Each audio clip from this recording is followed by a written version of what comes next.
Introverts, how do you pick up a girl? Alright, so I'm a textbook introvert. I mean full-on social anxiety, awkward small talk, and the uncanny ability to overthink a smile into a code-red emergency. But last summer, something happened. And it all started in the philosophy aisle at this used bookstore downtown. I wasn't trying to pick anyone up. I was just there, holding a copy of The Stranger, because I figured if I can't relate to people, maybe I can relate to existential dread. Anyway, I'm flipping through the pages, and this girl, messy bun, denim jacket, glasses, cool but doesn't care cool, walks up and says, "Oh my god, Camus is such a downer." I swear my brain rebooted like a 2004 Dell. All I managed to say was, yeah. But then she kept talking. She laughed, asked if I was a fan of philosophy, and I think I mumbled something about just browsing, which is what I say when I'm too scared to commit to a conversation or an actual book. The universe threw me a bone though, because she just kept going. It wasn't high-level flirting. Just chatting. But for me? That was wild. I learned her name was Casey. She was into old records and wrote short stories on a typewriter. Yes, a real one. Before I knew it, we were sitting on the bookstore's squeaky couch, talking about Dostoevsky, breakup albums, and the weirdest smells in the subway. Here's the kicker, I never even asked for her number. I chickened out. But, and here's where things turn, I went back the next week. Same bookstore, same time. And she was there. Sitting cross-legged on the floor by the poetry section. She looked up and said, "Hey stranger." Boom. Camus callback. I fell in love a little. We grabbed coffee. And then it began. Tips, for my fellow introverts. Go places you actually like. Bookstores, cafes, niche museums. You'll meet people with shared interests, which is half the work. Let them initiate sometimes. It's okay. Not everyone expects you to carry the convo. You don't have to be witty or confident. Just be real. Nervous is real. Real is better than slick. Don't overthink it. The worst thing that happens is nothing. And that's better than regret. Man, I felt that Dell reboot line in my soul. I had a similar thing happen in a library. Girl asked if I liked Sylvia Plath and I panicked and said, "I've never met her," like she was someone's aunt. Still haunts me. Proud of you for going back though. That second chance thing? That's a rom-com miracle, dude. You got guts even if you didn't feel like it. Respect. One thing I'd add, learn to lean into being the listener. So many girls are used to dudes talking over them, trying to impress. Just listening and asking thoughtful stuff? It's like a cheat code. I'm not even tall, and I still scored a date this way. Also yes, bookstores are gold. So after the whole "hey stranger" moment, which I've replayed in my head approximately 238 times, we went across the street to this little indie coffee shop that probably exists only for people who journal in public and drink matcha unironically. I was sweating bullets. Like, not a polite nervous sheen, actual visible anxiety do. I kept thinking, don't say anything weird, don't say anything weird, which naturally ensured I said the weirdest possible thing. She ordered an oat milk latte. I said, "I think oat milk is a conspiracy." Who says that? But instead of running away and blocking me on all platforms, she just raised an eyebrow and was like, "Explain." So now I'm in it. I double down. I'm talking about big oat, corporate farming, government subsidies, just spiraling into full-blown conspiracy theorist mode while she's sipping her latte with the faintest smirk. Then she goes, "So, are you always like this or just with caffeine nearby?" Touché. Here's the plot twist though, some guy in a red beanie sitting 2 tables away, we'll call him Chad because he had that Chad energy, kept staring at her. And not in a "hey, I know you" kind of way. More like a, "I'm about to interrupt your date and ruin everything" kind of way. Which, of course, he did. Chad walks up like he owns the place, says something like, "Didn't I see you at Greg's party?" And she freezes. I naturally prepare for death. Because what's worse than getting cut into a conversation between a confident extrovert and the girl you're falling for? But then Casey says, "Yeah. And this is my friend, Lucas. We're actually talking right now. My name's Lucas." In that moment, I swear I ascended. I've never been called out like that, in a good way, by anyone. Chad gave me this half-assed nod, and then walked off. I didn't even need to puff my chest. She did it for me. After he left, She leaned over and said, "Ugh, that guy once called me mad chill," like it was a compliment. We both laughed.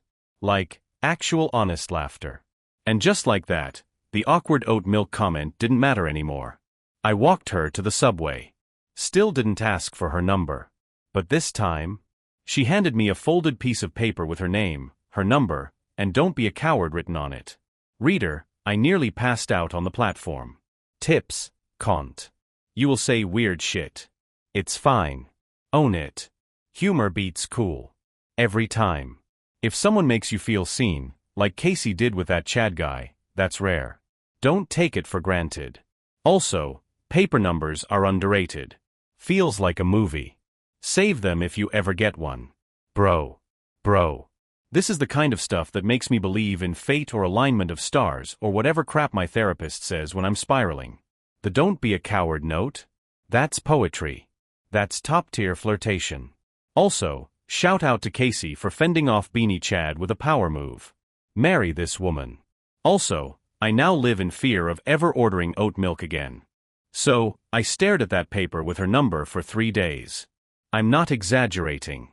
I had it tucked into my wallet, next to an expired bus pass and a folded-up receipt for socks I never returned. Every time I touched it, it felt like it was vibrating. I'm not good with phones. I rehearse phone calls like I'm auditioning for a role I don't want. Texting? A little easier, but still feels like playing chess with a ghost who's hot and funny. But on the third night, around 9:40 p.m., I hit the edge of my cowardice. I was lying in bed, holding the paper, overthinking my own heartbeat. And then I just called. No pretext. No "hey, is this a good time?" Just a blind, kamikaze move. It rang. And rang. And rang. I nearly hung up, like literally had my thumb on the red button, when she answered. Lucas. She remembered my name. Her voice sounded sleepy. I probably woke her up. I wanted to bury myself in a grave made of shame and oat milk cartons. But instead of being annoyed, she laughed. You really waited this long to call? I muttered something self-deprecating like, I had to emotionally prepare for it like a bank robbery, and she snorted. Wanna come to a thing tomorrow night? It was a small poetry reading at someone's loft apartment, because of course it was. The last time I read poetry out loud was in 10th grade and I blacked out halfway through. Still, I said yes. Now, here's where things get nuts. I get to the loft, and it's insane. Christmas lights strung across the ceiling, incense smoke curling like ghosts, a guy playing soft guitar in the corner. Everyone sipping from mismatched mugs and nodding like they understand metaphors on a spiritual level. I find Casey. She's wearing a black turtleneck, sipping wine out of a jar. She looks like someone who writes breakup letters using a quill. I'm terrified, and a little aroused. She introduces me to people. This is Lucas. He's very brave. Oh, so we're doing that. Then someone asks if I'd like to read something. Before I can protest, Casey pulls out a book of poems she stole from the bookstore where we met. She hands it to me and says, "Read something angry." So I did. I read Bukowski. I don't even remember which poem. Something about beer and loneliness. My voice cracked twice. My hands shook. Someone in the back whispered, "Yo, this hits." Casey clapped the loudest. And that night, after the wine, the applause, and the shared cigarette on the fire escape, she kissed me. Me. Anxiety attack in human form me. It was brief. Soft. But it was real. This story is so beautifully chaotic, I feel like I need a cigarette and a therapy session after reading it. Casey is a unicorn. You, my friend, are every anxious introvert's dream arc. That moment you read Bukowski in front of strangers and survived? That's your villain origin story, but in reverse. You're becoming main character Lucas. Also, the turtleneck? I felt that in my soul. Okay, so this is the final update. Didn't think I'd get to 10 parts, but here we are. And yeah, this isn't gonna end how you think. After months of soft dates, late night talks, poetry nights, and her making me try every single weird herbal tea that exists in the known universe, Casey and I were officially a thing. We were weird together. It was like dating a chaotic dream. She made me mixtapes, actual CDs, and once painted a rock with my face on it, which she said was conceptual. I told her it looked like a haunted potato. She kissed me anyway. But somewhere in the middle of all that quirky, artsy magic, I missed a sign. She was getting quieter. Not less kind, not colder. Just distant in these little ways that only an introvert would notice. Shorter texts. More nights just needing alone time. Less spark in her hey stranger tone. And then one evening, sitting on my hand-me-down couch with a pizza box between us, she sighed mid-bite and said, "I think I'm moving." I blinked. "Like vacation moving?" She laughed. "No, like Portland." Casey had gotten accepted to a creative residency. Writing. A full year. Out west. She hadn't told me because, in her words, "I didn't want you to talk me out of it." I wouldn't have. But still, that hit like a freight train driven by a barista with a nose ring. She looked at me and said, "I didn't mean for this to be serious. You were supposed to just be the guy in the philosophy aisle." I wish I could say I gave a perfect speech then. I wish I could tell you I made her stay or got on a plane or that we wrote each other letters for a year and reunited under a Ferris wheel like a movie. But that's not what happened. We didn't cry. We didn't yell. We finished the pizza. Watched half of Eternal Sunshine. Fell asleep. And in the morning, she kissed my forehead and left before I woke up. That was 6 months ago. The rock she painted with my face is still on my desk.